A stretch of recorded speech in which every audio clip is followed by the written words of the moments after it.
I'm kind of related to him, sort of. And he graciously said that I could stay at his house if I need a place to stay, but I'm actually going back tonight because of health evangelism. We have I think it's 6 baptisms tomorrow. We had 15 baptisms last week, and we had 9 baptisms the week before, all coming out of people that found, they found, I don't know if it can come up on this monitor as well, or I'll have to be looking backwards, but anyway, all that found that they wanted to identify more fully with Christ and a faith community. And it's very humbling that's been happening there. We have at Weimar, just as this comes up, we have 4 silos really that work together. One is what's called the New Start program, which some of you are familiar with that acronym. And then we have 11-day programs, 19-day programs there, and we have a chaplain that works with a group of physicians there. Then we have the Depression Recovery Program, where we have a group of physicians that works there, and I do the chaplaincy for that program. And then we have a clinic, a rural health clinic that sees about 50,000 patients a year, and we have a chaplain that works there. And then we have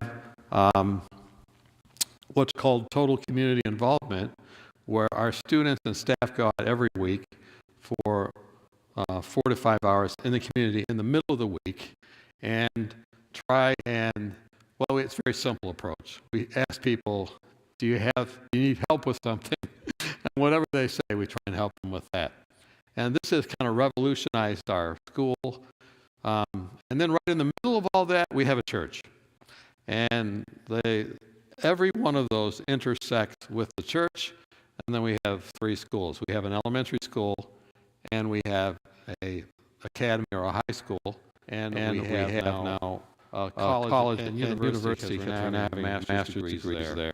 So that's kind of an introduction. As Judson talked to me, he said, I want to have the hospital, the church come together, and so I looked up, Adventist tells the story, and I found a lovely magazine that was done that really talked living God's love. How many of you have ever seen this magazine online?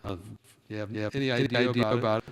Okay, 2 people. So this is actually very well done magazine, and in that, I don't know if this is going to work. Maybe that's it. Okay. In that magazine, it has brokenness, and growth, etc. And it's rooted in Scripture. It's a very scripturally saturated magazine. God will wipe away every tear from our eyes. There'll be no more death, or mourning, or crying, or pain. For the old order of things has passed away. And this is ultimately, what we want to see as soon as possible. I remember I worked as a trauma nurse for a number of years, and the physician I worked with, he was the kind of guy that just really did want to help people, and so he would linger by the doors, and if he didn't have a patient that he was seeing, he would go out to the parking lot. And I can still remember vividly, he's talking to a patient, and the patient was, I think, passing a kidney stone, and it was just excruciating, of course. And he said, we got more pain medication than you have pain. And he just, it was that kind of an attitude. Well, I don't know if that's a great philosophy, but you understand what I'm saying. He wanted to erase the pain as soon as possible, and that's what we want. We want to give people hope. We want to bring healing. So in the magazine, it actually has a timeline where it goes through and explains the philosophy of Adventist Health, and right in the middle of that timeline, it has the great physician Jesus. And it talks then about how Jesus is kind of a universal figure, that people revere him all over the world. And then I asked Judson exactly what do you want me to talk about. He said, give the scriptural foundation for health and healing. And this actually does this. Your magazine does it. It has Jesus heals from head to toe. And then it has the section head injury, disabled hand, swelling, bleeding, blindness, and it has all the text listed concerning Jesus. So I'm going to refer you to your own magazine in terms of just an overview. And then it has critical conditions, inability to speak, paralysis, fever, hearing, skin disease, mental illness, disabled left legs, and death. And of course, the only criticism I have of the magazine at all is that it's only the New Testament, because Jesus is also the author of the Old Testament, okay? He was there, and this informs, and I'll come back to that later, but that is even more robust. Now, I've spent a lot of time with a lot of physicians and a lot of doctors' offices, consulting them about how to bring faith into their practice and helping them with these things. And the Bible is just an amazing book once you begin to understand what it's saying, and it's so practical. And, today I had 5 visits with different patients, and the amazing thing is how relevant the Bible can be. And it's just knowing what is happening with the patient and knowing what the Bible says about it and bringing those two things together. And usually people have roadblocks towards the Bible. I'm not going to talk about that tonight, but I could. But there's a number of roadblocks. In fact, I'm writing a book right now called The Bible is Hate Speech. And so some people think the Bible is anti-women, anti-black, anti-Native American, anti-LGBT, anti-science. And so if you're not addressing those issues, you're probably not going to move forward very much with people in terms of a text. And I'm not saying that I don't take an apologetic approach where I say, hey, look, these are the things you're probably thinking about, and let's just go through those. I want to share something a little different with you tonight. But first of all, let me just say, your magazine said, with all these texts in mind, it says the medical specialties that Jesus practiced in the 21st century terms will include these: chaplaincy, dermatology, emergency medicine, general surgery, gynecology, infectious disease, internal medicine, neurology, nutrition, ophthalmology, orthopedics, otolaryngology, pathology, nutrition, ophthalmology. Again, I guess I added some more eyes in there. Orthopedics, I guess I'm repeating things now. Pediatrics, pharmacology, physical therapy, psychiatry, psychology, psychotherapy, radiology, and social work. Did any of you here tonight identify with any of those and what you do? Raise your hand up so I can see. I got to see what's happening here. Okay, so in other words, the Bible is talking about all those areas, and probably another thing that I've noticed is that I deal mostly with depression and anxiety in the work that I do these days, aside from teaching at the university, etc. But the studies show that you can get better anywhere from 15 to 70% sooner if you can identify it with your faith values. And so I'll usually show people that and ask them if they have a faith, if they'd like to identify with that, if they'd like to robust that. And most of the time they do, 9 times out of 10. And my approach is more, tonight it sounds like I'm talking, but my approach when I first meet people is one of listening. So I do a lot of very careful listening, and I can talk about that a little more later on. So God's love, what is that? And I just thought tonight, maybe just very practically, I would go through a presentation that I make with people that are of faith, that are not of faith, based on Psalm 139. So, even this week, I probably met with 30 people that were not of any particular faith, and one of them actually, interesting enough, was from Ukiah, that was down in that area, taking advantage of the services of one of the places that I do spiritual care for. Anyway, Psalm 139. So let's just pray again and ask God to bless us as we look at this psalm tonight. Father in heaven, bless us as we study your word as it relates to health and healing. In Christ's name, amen. So Psalm 139, I usually start not at the beginning of the psalm, but verse 13 through 16. And can you see that on the screen? Well, let's read it together if you can read it with me. For you formed my inward parts. You covered me in my mother's womb. I will praise you, for I am fearfully and wonderfully made. Marvelous are your works, and that my soul knows very well. My frame was not hidden from you when I was made in secret and skillfully wrought in the lowest parts of the earth. Your eyes saw my substance being yet unformed, and in your book they all were written, the days fashioned for me, when as yet there were none of them. What do you get out of these verses? What do you make out of these verses?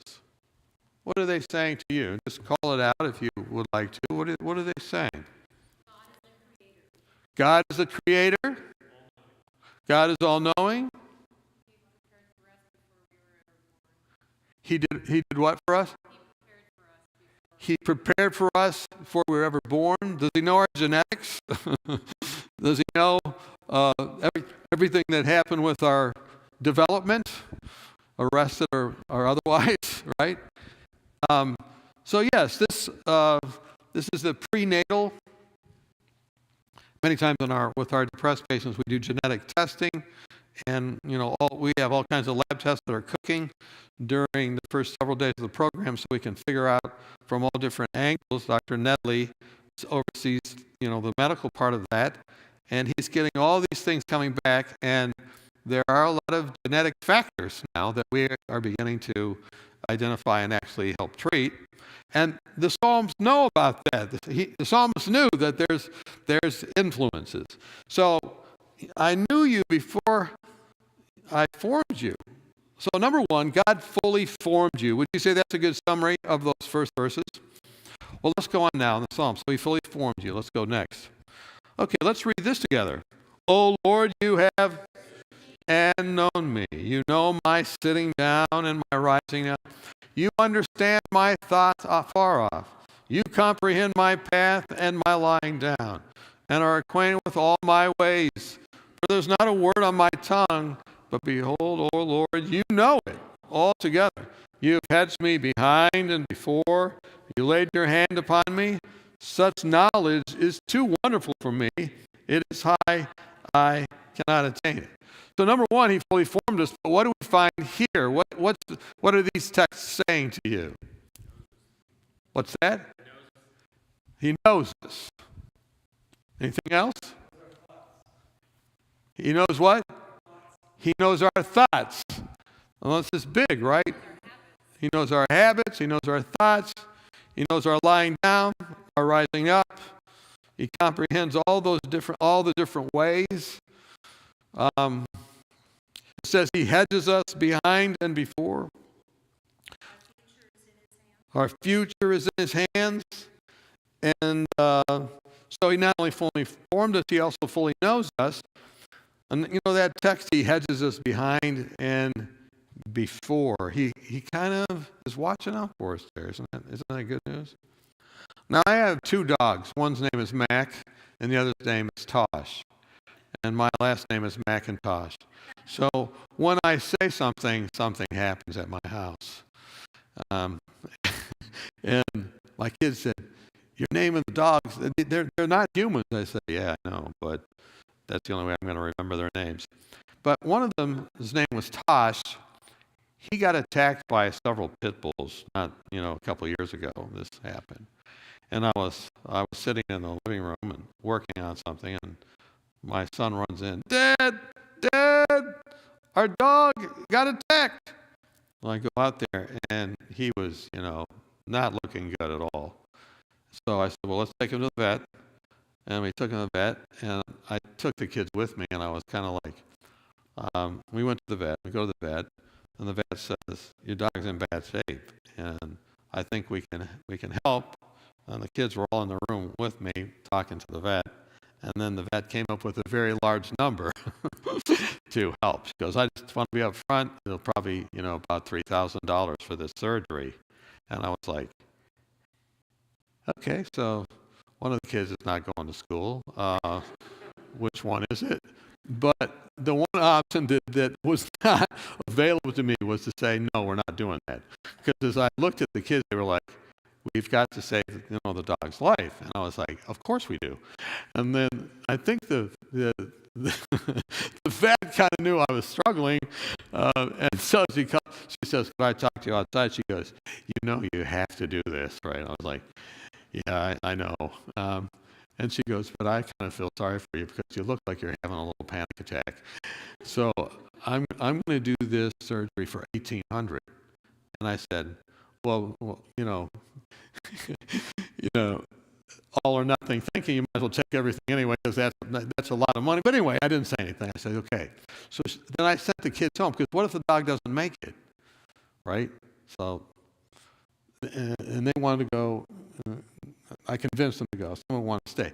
6 hours later, she comes out and she's like pale as a ghost, and she says to me, "I don't know why I said I could help, but I think he has a chance of making it." So then the attendant comes out with my dog in a box, hands it to me, has a cone on, and it has medication. I looked at the dog. I looked at him, and he just like, and I said, "This dog is not going to make it even home." I mean, and I'm like, so I put the dog in the car so that I could see the dog. And I'm talking to the dog, "Do not die, Tosh. If you die, I die. We die together. You've got to live." I get home and I realize this dog is not going to make it without tender, loving care. I take the furniture out of the kitchen, and I put the dog there, and I just lay down with the dog. And I have the cone right in front of me. And I'm looking, as soon as the dog wakes up, I'm like, "I'm here. I'm at your service." And I'm saying calm things. And I'm giving his medication to him.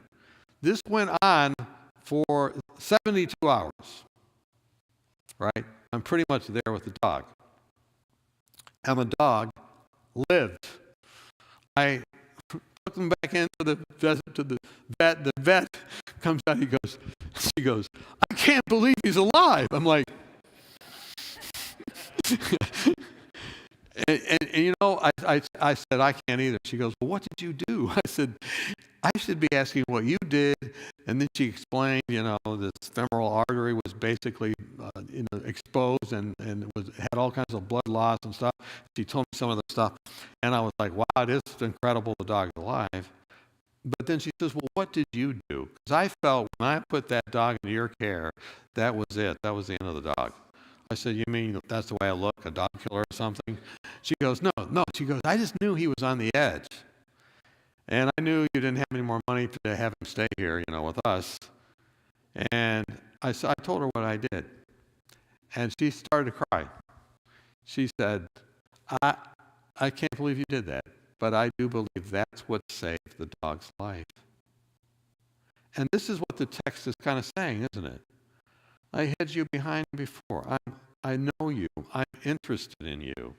I didn't just form you and leave you alone. I'm interested in your thoughts. I was interested in my dog's thoughts, right? I wanted to be there so he would know I was there. How many think that God is like that? So God fully forms you. God fully knows you. Let's continue on. Let's read together again. "Where can I from your spirit? Or where can I flee from your presence? If I ascend into heaven, you're there. If I make my bed in hell, behold, you are there. If I take the wings of the morning and fly in the uttermost parts of the sea, even there your hand shall lead me, and your right hand shall hold me. If I say, surely the darkness shall fall on me, even the night shall be light around me. Indeed, the darkness shall not hide from you, but the night shines as the day. The darkness and the light are both alike to you." What are you getting out of this? First of all, he fully formed us. Secondly, he fully knows us. And then what do we get out of these verses? What would you say?